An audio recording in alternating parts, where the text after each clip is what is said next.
Кой отива сега на градина? Аз. Да. Това за какво е, мамо? За да си смел? Да си смел. Да. Искам да се намаза. Пак ли? Да. Добре, хайде намажи се. Къде се мажем? Къде се мажем? Пред ушите. Зад ушичките. Зад Нали? ушите.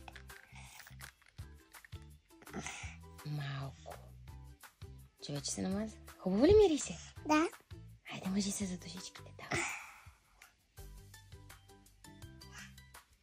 За едно смело начало на деня, нали? Да. Браво, мамо. А на другото? И на другото. Отзад, отзад, Тук ли? отзад. Точно така, ма затваряй го. А тук? Може малко. И кой отива сега на градина? Аз. Точно така!